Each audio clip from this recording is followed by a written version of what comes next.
Yes, how not to run a hardware startup. Share some experiences from that, from my own experiences, and try to break down what is it that's really hard about hardware. Just briefly, first about me. My name is Oskar Kalmaru. Let's see, try to make the right.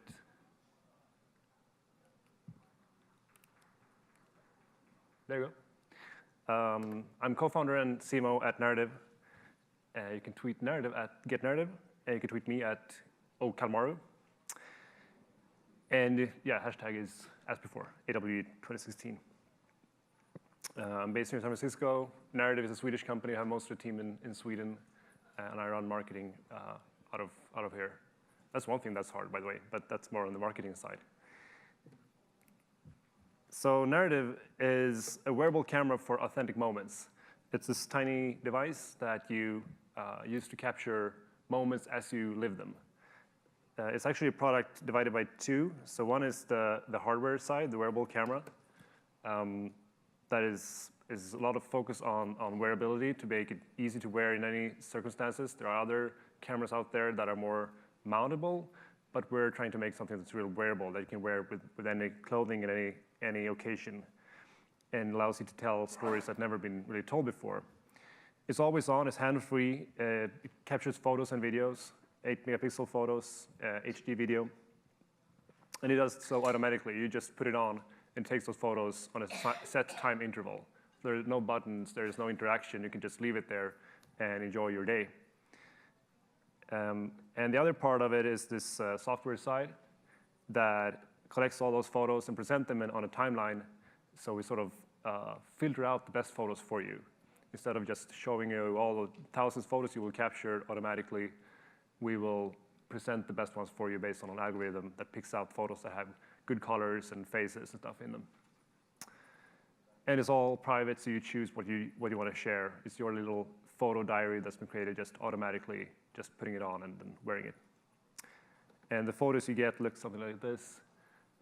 Very candid, very authentic, very private, very much from your own perspective. But I'm not here to pitch Narrative for once, but instead talk about hardware and what's hard about it. This is something that Tony Fadell said a while back. Tony Fadell, previous at Apple, then founder of Nest, and a business angel here in the Valley. He says that there's a reason they call it hardware. It's hard. And it's been something that hardware startup founders like me like to mention to sort of deflect blame from our mistakes. It's hard, but what exactly is it that's so hard? One way of looking at it is by this standard way of sort of breaking down a startup's DNA on product, team, market, and funding, and looking at what of these areas are so hard about hardware. So that's what I'm going to try to do now. So on the product side, you have the design to start with. And you just, as with the hardware compared to with an app, you're not just designing, you're designing the software for hardware. For wearables, you have hardware and software. But you're also designing the form factor of the hardware. And the form factor needs to be good looking for someone to want to wear it. It needs to be nice to feel and touch. It needs to be light. It needs to be working also. The usability needs to be easy to use and needs to do what it's supposed to do. And then inside it, you have the mechanics design and electronics design, just a lot of things that go together to even just design the product. On the unit economics side, for any product, any type of hardware or software, you need either to have margins or you need to have scale for it to make financially sense. And when it comes to hardware, margins are hard to get because you need, well, margins is price minus cost, basically, right? Outprice minus cost. And the outprice you can't really set. That's practically set by the market. So what you can do with something is the cost side. But the cost side, when you're a small startup, haven't done anything before, you're sort of left out to what your components suppliers can give you. And you can't really pick and choose what supplier you want to choose, and you can't really bargain on the price. So you end up with a often much higher BOM costs than what a bigger company would have to have with the same type of product. So margins are hard to get, and scale is hard to get because scale is hard to get. It takes some time to get up to market scale. There are a lot of marketing challenges even to get to becoming a product that is sold in the millions. And it's really expensive to buy yourself to scale.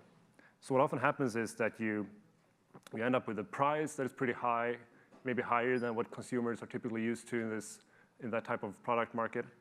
And you end up with a cost that is also very high. So you have a high price and low margins and low scale. And then you end up in this recipe for destruction, a pretty bad situation. And you need to put focus on one of those two things. Either go for scale or go for margins. Both are hard to get. You would want to have both in the best case. If you can find one, you're lucky.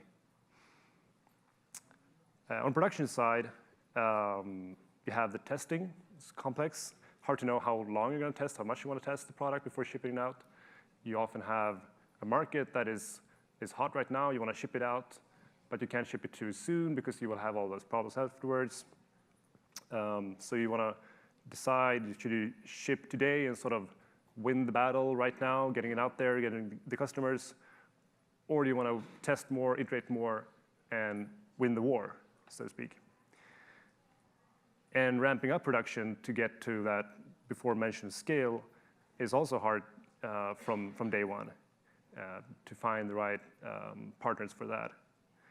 And so when we want to find the right partners, the partners that you find for manufacturing the first phase when your volumes are low are probably not the ones that you want to use when your volumes hopefully eventually get bigger. But to know when to switch and how to switch is another big challenge on the production side. So moving on to team. Related to what I mentioned about the design, you have all those skills that you need to get in a hardware startup that you typically don't have in a software. Designing, manufacturing, selling, online and offline, shipping. The skill set quite quickly grows into a number that is, it's hard to do it all with a team smaller than maybe 25 people. And 25 is not a lot if you're a big hardware company, but for a startup, going from 0 to 25 is a big leap. So it's costly, and it's also just hard to find that talent. Then you have the timing issues on when to hire which of these roles that I just mentioned, because you don't need them all from day one, but you will need them all before you get to those scales. And one common mistake that has happened is when you hire people to solve problems that you anticipate, problems that will, or challenges that will arrive when you have reached a certain point.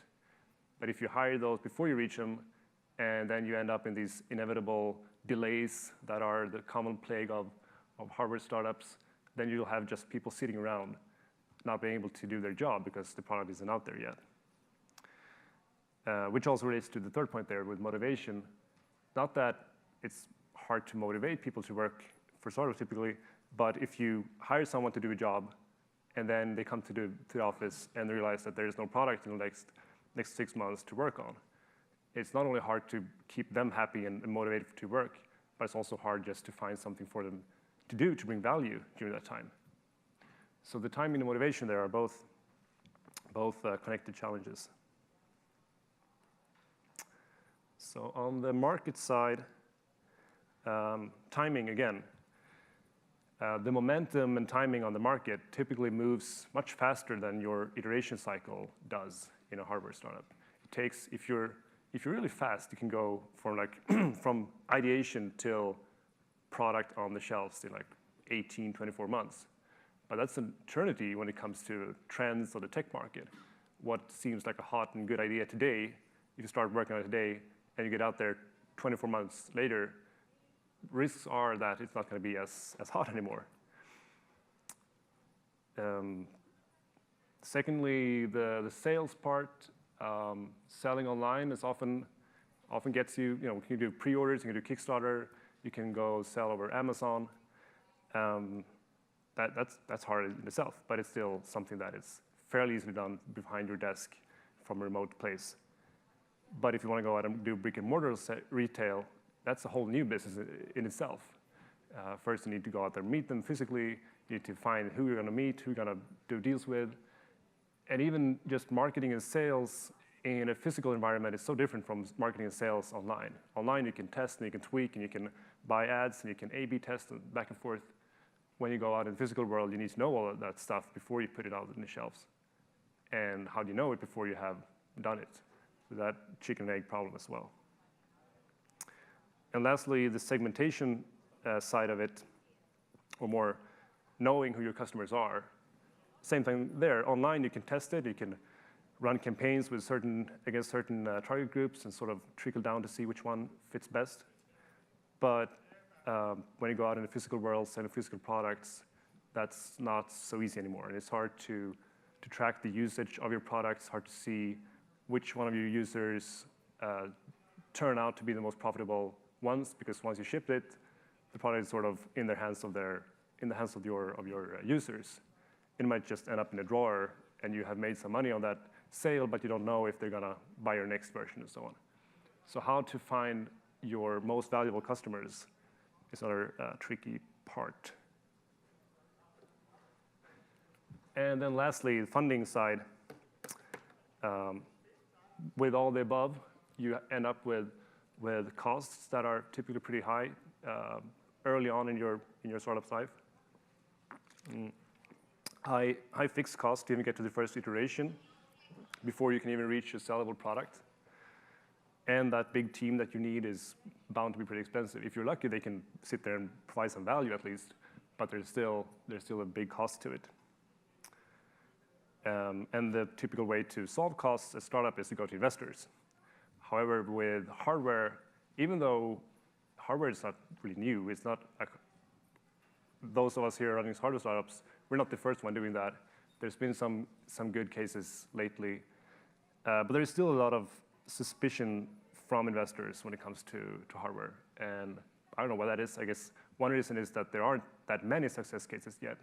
It's like Fitbit, yeah, they did an IPO, and now I'm not really sure how they're doing. GoPro has had some real issues lately. We had some sales. Coin got sold to Fitbit. Withings got sold lately as well. There aren't that many success cases to look at when you're an investor and sort of have your founders of your startup piggyback on. And I would say still few investors really understand the concept of hardware and the challenges and the opportunities in it, and what it really takes to succeed in terms of funding and skills and relations. Obviously, there are exceptions. We have Super Ventures, our good friends here. We have Hardware Club. This is an amazing network of hardware startups based out of France. They also do occasional investments in their companies. They're awesome. True Ventures, another investor in San Francisco, investing in Fitbit and MakerBot and others. These are guys that want to make the bet in hardware startups, but there are still pretty few. And then lastly, the revenue side. To be self-funded and even get to revenue is really expensive and really hard. And even more so to get to profit, which is, you had to assume, sort of the end goal for any company. But it's a long way to get there with all those costs building up and just a long iteration cycle of getting from ideation to product that is sellable. So with all that, you can sort of sum it up, how not to run a hardware startup. Let's see here. Yeah, so one thing to do if you want to do it the wrong way is to make a hard product harder. It is hard already, so just keeping it simple. Take away all unnecessary features, focus on a small market, just keeping it simple and bare bone as much as possible. Secondly, hiring too early. I heard this myself previously that more experienced advisors said you can't scale don't be afraid of scaling. You will scale when it happens. And I didn't really believe that. I was like, well, you gotta bring in people to add value to actually get to the next level. But I must say that I believe more in this now, that you can actually scale too fast. And it's better to let problems arrive and try to solve them and then hire the next people to get on there instead of sort of anticipating problems that haven't existed yet. It seems pretty obvious, actually, but it's a mistake. It happens. Secondly, spreading your market too thin. Again, keeping it simple. Find your core users, the ones that really love your product and are going to use it and going to be ambassadors for you. And then you can also charge a higher price to sort of solve part of that margin problem. And then raising too little. That's also something that a lot of investors say, that you don't raise too much. It's going to hurt you. I don't believe that. I think if you're a hardware startup, you're going to need every penny you can get. And especially in this climate right now, just raise all you can and some more. But then once you have it, just make it count, be frugal about the money, and know your game plan on what you're going to spend that money on. Yeah, and this might all sound dire and negative. I also have to say it is really fun to run a hardware startup. It's super learning. It can be extremely rewarding when you succeed, and it's got all the good stuff from any startup all into one. So I wouldn't say don't do it. I would just say it is hard for multiple reasons, and there are a lot of things to keep track on at the same time. Thank you. We have time for questions, right? Yeah. Questions. I have a question, actually. Yes. So I love cameras, and I love life vlogging as a journalist and blogger. So there's DSLR cameras that are going to be for your high-quality, like really staged photos. And then for your action-adventure photos, you're going to have something like your GoPro. Where do you see narrative fitting in? Like, who is your power user, and what are they actually using that content for, do you find? Yeah, so just to repeat the question, who are our power users and what are they using the content for? I would say our power users are people that want to capture things as they happen without interrupting them. And that can be all sorts of things. Typically, when you're out at travel and things happen all the time, and you don't want to interrupt that with taking up your mobile phone, or when you're with your kids and want to spend time with them, really focus on that moment, and not interrupting it with technology. But still have photos and videos from that moment. Those are two typical use cases, and like young parents are a power user group of ours. And then you have also this sort of sports segment where a hands-free camera that's this light is not in the way if you're going out biking or skiing or whatever you do. Yep. Any other questions for Oskar? Well, thank you. Yeah. Sorry, your camera is a relatively wide lens because I see it's, for you, it's on the pocket, you're walking around. Yeah. So what view has that got? So the lens, how wide the lens is, it's 90 degrees wide. So it's not this fisheye lens that you have in some sports cameras. That can be good when the use case is only for sports and you want to capture that whole experience. But this is more a social camera that you use on dinners and when you're in a more everyday context, and then people look kind of weird in their faces from this fisheye lens. So we opted for that. And also a design issue, because if you want to put on a fisheye lens, the camera gets much thicker and heavier, and then you won't even use it at all. Yes? What manufacturing challenges did you face? All of them. All manufacturing challenges we face. But the short answer is to find the right partner who understands what you're doing, that have the skills that are most needed for your product. In our case, it was plastic molding and electronics assembly. And then the supply chain, getting the right number of components at the right time, at the right price. It's a complicated Excel sheet for that. and then just having a good relationship with your producer or your manufacturer so that they actually produce on time. We had some issues where another big company here in the Valley came up and wanted to have like 10 million phone cases made the same week we were supposed to start. And it's sort of hard to bargain against that. So that it's important to have them have some skin in the game as well and really commit to doing what they have said they're going to do. Thank you. Thanks. Where do you suggest finding the talent from Harvard? Sweden. We're based in Sweden. We have a lot of good engineers there.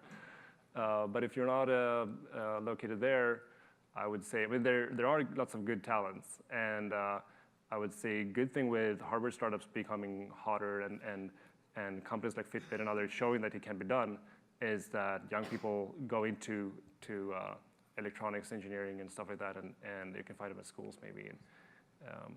But it is hard. Yeah. We have time for just one more question. Sir?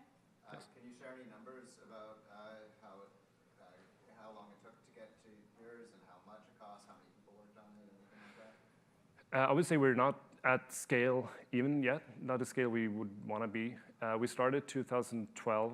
It took us 2 years to get the first product and 2 more years to get to the second one. Both occasions were longer than we expected. The first one got delayed, and then we thought, okay, we've done that one time, that could happen again. It happened again.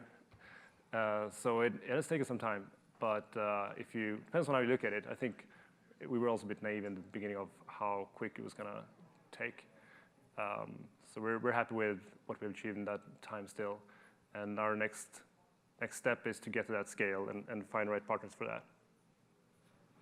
And we have been a team fluctuating in size, but between 30 and 50 people.